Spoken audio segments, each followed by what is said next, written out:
हम कुछ क्वेश्चंस को प्रैक्टिस करेंगे। इनमें कुछ क्वेश्चंस आपके थ्योरेटिकल इंफॉर्मेशन बेस्ड होंगे, कुछ क्वेश्चंस सॉल्यूशन वाले, कैलकुलेशन वाले भी होंगे, जिनमें आपको फॉर श्योर बगैर कैलकुलेटर की चीजें सॉल्व करनी है। और you have to make a good practice कि आप किसी भी तरह की वैल्यूज को, चाहे वो बहुत टफ नजर आ रही है, चाहे वो बहुत इजी नजर आ रही है, आप बगैर कैलकुलेटर के सॉल्व कर पाओ। The average speed of a moving object during a given interval of the time is always alpha, the magnitude of its average velocity over the interval. Magnitude of average velocity is called average speed. This can or cannot be true क्योंकि average velocity can be zero, जबकि average speed zero नहीं हो सकती.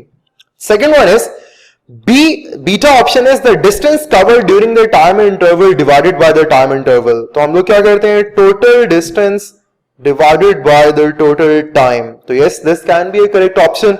Charlie is 1/2 of its speed at the end of the interval. No, that cannot be correct. And delta is its acceleration multiplied by the time interval.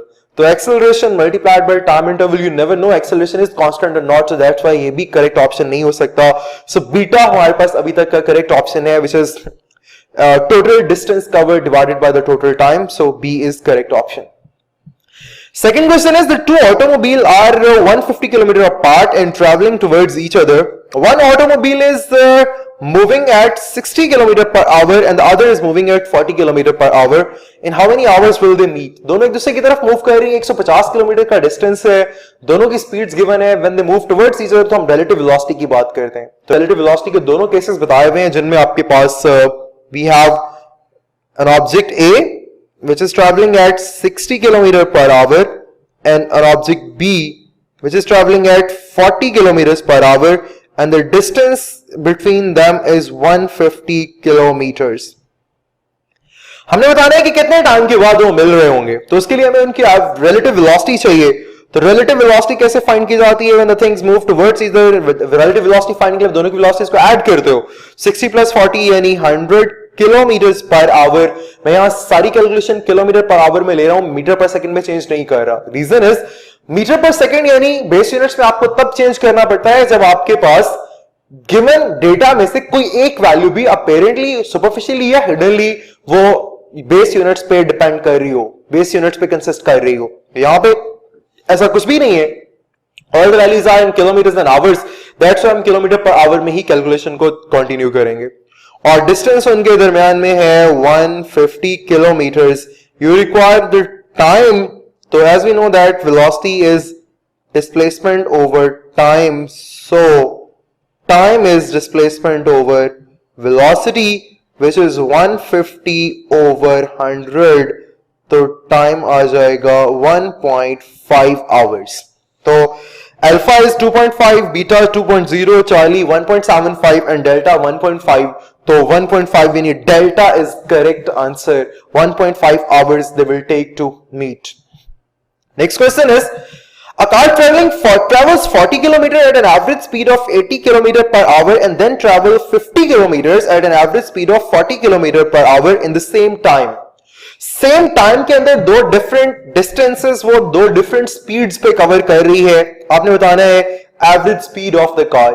तो जब time same होता है, distance same नहीं होता, average speed के 4 cases मैंने आपको video to ही करवाए हुए हैं.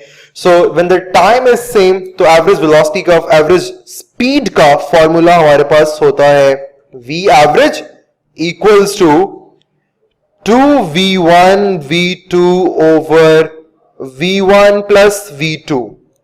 तो लीजिए यहां पे we have 2 into, पहले इसकी स्पीड थी 80, then 40 divided by 80 plus 40. So 2 8s are 16, 16 4s are 64. So this becomes 6400 divided by 120. 80 plus 40 is 120. अब आपने इसको बगैर कैलकुलेटर के सॉल्व कर रहे हैं, तो ट्राई आप इसको जितना मिनिमाइज कर सकते हो क्वेश्चन को. तो सबसे पहले तो 0 0 से कैंसिल होके it will be 640 over 12 divide by 2, it will become 320 over 6, again divide by 2, it will become 160 over 3. अब आप देख सकते हो कि अगर 150 by 3 होता तो आंसर आता 50, लेकिन you have further 10 which should be divided by 3 10 divide by 3 3.33, तो 53.33 आंसर होना चाहिए। हमारे पास nearest answer is delta 53 kilometre per hour. तो yes, delta is correct answer. तो यहां पे delta should be the correct answer. This is not Charlie, this is delta 53 kilometers per hour. Okay. Next we move on the fourth question. A car starts from Heathrow, goes 50 km in straight line to Yon, immediately turns around and returns to Heathrow. The time for the round trip is 2 hours. The magnitude of the average velocity of the car for this round trip is. अब आपके पास time, आप you don't know कि time same था या नहीं था, आपको ये बता दिया गया कि टोटल ट्रिप का टाइम 2 आवर्स था, जबकि डिस्टेंस सेम होगा from hither to yon, from yon to hither back. तो when the car returns back travelling the same distance, जब आपका डिस्टेंस सेम होता है तो हमारे पास एवरेज स्पीड का फॉर्मूला होता है। तो this formula is for average speed. लेकिन यहां उसने आपसे पूछा हुआ है कि एवरेज वेलोसिटी। तो इस चीज को बड़ा केयरफुली देखिएगा कि जब एवरेज वेलोसिटी की बात की जाती है, इन द केस कि जब वो बिल्कुल एग्जैक्टली ऑपोजिट डायरेक्शन में रिटर्न कर रही है, अगर सेम डिस्टेंस डिफरेंट डायरेक्शंस में हो तो तब आपके पास एवरेज वेलोसिटी जीरो नहीं होती। लेकिन अगर आप तब आपके एवरेज वेलोसिटी का भी फॉर्मूला है जो एवरेज स्पीड का फॉर्मूला है। अगर डिस्टेंस सेम है लेकिन डिफरेंट डायरेक्शंस में, लेकिन यहां पे क्या हो रहा है कि it returns back and exactly reaches to thither back. वैसे मतलब पहले जाते हुए उसकी वेलोसिटी अगर पॉजिटिव v थी तो आते हुए उसकी वेलोसिटी फिर नेगेटिव v होगी। तो in this case when the car returns exactly opposite to the previous path, तो आपके पास एवरेज वेलोसिटी इज 0। तो यहां हमारे पास answer, the correct answer will be alpha. तो keep in mind, same distance के लिए एवरेज स्पीड और एवरेज वेलोसिटी का फॉर्मूला होता है v average equals to v1 plus v2 over 2। लेकिन अगर same distance exactly opposite direction में हो तो इस केस में एवरेज वेलोसिटी 0 हो जाती है, एवरेज स्पीड 0 नहीं होती। अगर सेम डिस्टेंस डिफरेंट डायरेक्शंस में हो तो आप ये वाला फॉर्मूला एवरेज स्पीड और एवरेज वेलोसिटी दोनों के लिए यूज कर सकते हो, बिकॉज़ दोनों में से कुछ भी 0 नहीं होगा। Next question is, a car starts from Heathrow, goes 50 km in the straight line to Yon, immediately turns around and returns to Heathrow. The time for the round trip is 2 hours. The average speed of the car for this round trip is. Now he has asked about the average speed, not the average velocity. तो आपके पास exactly same direction में return हो रहा है, लेकिन आपके पास average speed पूछी गई है। तो v average equals to v1 plus v2 over 2। तो उन्होंने मुझे average speed of the car for this round trip. तो हमारे पास टोटल डिस्टेंस पहले तो हम देखते हैं कितना कवर हुआ है, क्योंकि एवरेज स्पीड हमारे, क्योंकि ये वाला फॉर्मूला हम यहां पे यूज नहीं कर पाएंगे। द रीजन इज क्योंकि यहां उन्होंने आपको दोनों साइड की वेलोसिटीज तो दी नहीं है। तो दैट्स व्हाई अब हम क्या करते हैं, average speed equals to total displacement या total distance divided by the total time। तो इस केस में आपके पास from Heathrow to Yon 50 kilometers and Yon to Heathrow again 50 kilometers, तो total distance was 100 kilometers divided by 2 hours। तो आपके पास this should be 50 kilometers per hour। तो आपके पास Alpha is 0, beta 50, Charlie 100, delta 200. So beta is our correct answer। 4 cases थे average velocity के में से पहला केस हमने यहां पे इस्तेमाल किया total distance over total time. लेकिन अगर आपको दोनों साइड के लिए वेलोसिटीज गिवन होती तो फिर आप ये वाला फॉर्मूला यूज करते हैं एवरेज वेलोसिटी के लिए। लेकिन यहां पे हमें डिस्टेंस गिवन था, वेलोसिटीज गिवन नहीं थी, तो हमने डिस्टेंस और टाइम वाला फॉर्मूला यूज किया, which is total distance over total time 100 over 2 equals to 50 kilometers per hour। So yes, 50 kilometers per hour is the correct answer। Next one is, a ball rolls up a slope. At the end of 3 seconds, its velocity is 20 centimeter per second। 3 second के बाद उसकी जो velocity है वो 20 centimeter पर second होती है। And the end of 8 second its velocity is 0।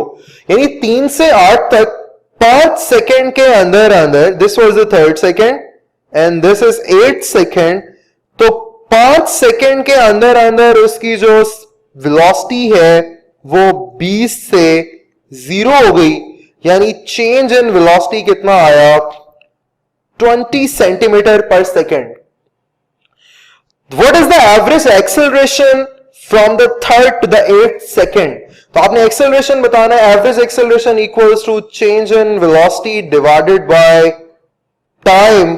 Change in velocity हमारे पास आया है 20 और टाइम था 5 सेकेंड्स, तो आंसर इज 4.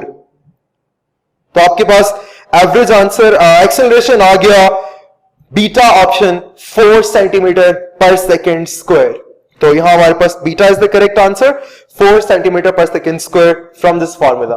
अब जब एक्सेलरेशन की बात करते हैं, फॉर एग्जांपल आपको बोला जाता है कि एक्सेलरेशन इज 4 सेंटीमीटर या 4 metre per second square. Let's say 4 metre per second square. इसका मतलब क्या होता है? इसका मतलब ये होता है कि एक सेकेंड में बॉडी की वेलोसिटी में 4 मीटर पर सेकेंड का चेंज आ रहा है. जितना एक्सेलरेशन होता है किसी भी बॉडी का, दैट मींस कि उतना चेंज इन वेलोसिटी पर सेकेंड बॉडी के अंदर आकर हो रहा है. तो इस चीज को हम डायरेक्ट आगे इस्तेमाल भी कर सकते हैं फर्दर कैलकुलेशंस के लिए या एक डायरेक्ट ट्रिक के लिए. Next question is of the following situation which one is impossible. आपने बताना है इम्पॉसिबल कौन सी है. Alpha is a body having velocity east and acceleration east. This can be true क्योंकि acceleration can be in the direction of velocity. उसने पूछा विच one is impossible, जो नहीं हो सकता. Beta is a body having velocity east and acceleration west. This is again possible. West की direction में velocity हो, एक्सेलरेशन ईस्ट की डायरेक्शन में वेलोसिटी हो, एक्सेलरेशन वेस्ट की डायरेक्शन में हो, that means there is some retardation. Charlie is a body having zero velocity and non zero acceleration. Body की वेलोसिटी जीरो हो और नॉन जीरो एक्सेलरेशन हो, और delta is a body having constant velocity and variable acceleration. तो Charlie भी हो सकता है क्योंकि zero velocity and non zero acceleration का मतलब ये कि when the body is at the top of the flight, तो वहां पे बॉडी की स्पीड जीरो हो जाती है, वेलोसिटी जीरो हो जाती है, लेकिन acceleration due to gravity is 10 meter per second square, वो तो रहता ही है, 9.8 meter per second square. So delta can not happen, that is impossible. The बॉडी having constant velocity and variable acceleration, क्योंकि अगर constant velocity होगी तो change in acceleration तो जीरो होगा, तो acceleration भी constant होगा. तो delta is correct answer. आठवां है a car starts from rest, goes down a slope with a constant acceleration of 5 meter per second square. Rest से स्टार्ट हुई 5 मीटर पर सेकंड स्क्वायर के एक्सेलरेशन के साथ नीचे जाती है. After 5 second the car reaches the bottom of the hill. The speed at the bottom of the hill in meters per second. So acceleration equals to time rate of change of velocity. आपको speed चाहिए तो यहां से speed जो होगी वो आ जाएगी acceleration into time. Acceleration was 5 and 5 second, तो velocity आ गई 25 meter per second. So alpha is 1, beta 12.5, Charlie 25. This Charlie is the correct answer. 25 meters per second. Okay. Next question is ninth one.